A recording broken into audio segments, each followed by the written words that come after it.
Pour la partie front office, j'ai donc développé un petit moteur de recherche me permettant donc de rechercher des films suivant plusieurs critères.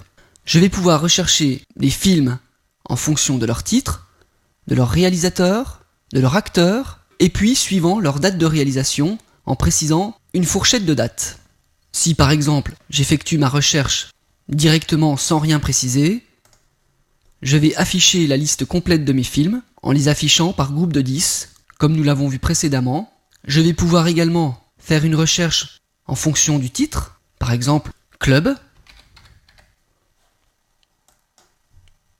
Et je retrouve donc le film Fight Club, puisque ce titre contient la chaîne Club. De même, je pourrais, en supprimant ici la recherche de titre, rechercher en fonction d'un réalisateur, Spiel. Je retrouve bien le film Duel. Et puis je pourrais faire une recherche entre deux dates, les films réalisés entre 1990 et 2000. Et puis je pourrais faire des recherches beaucoup plus avancées en combinant ces différents critères de recherche. Par exemple, rechercher un film réalisé par Besançon avec l'acteur Bretman, réalisé entre 1995 et 2012. Alors cette application est très inspirée du script que nous avons vu auparavant, qui nous permettait d'afficher les résultats d'une requête sur plusieurs pages. Tout d'abord, vous constaterez que pour la partie design, nous avons intégré une feuille de style cinema.css, qui est donc dans mon dossier CSS. La structure de la page utilise des balises div, et nous utilisons un système de session qui va nous permettre de stocker les critères de recherche de l'utilisateur. Le formulaire de recherche est associé à un bouton Rechercher, ce qui nous permet donc dès le départ de tester si l'on vient d'une recherche, c'est-à-dire si nous recevons la variable recherchée dans le tableau associatif post, cela veut donc dire que l'on vient de cliquer sur le bouton rechercher.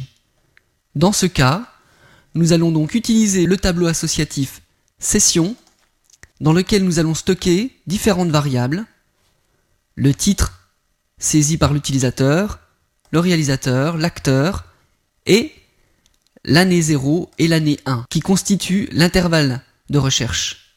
Ensuite, pour savoir si une recherche vient d'être effectuée, à nouveau, nous recherchons le champ recherché du tableau associatif post, ou alors, si nous recevons une information position en mode get.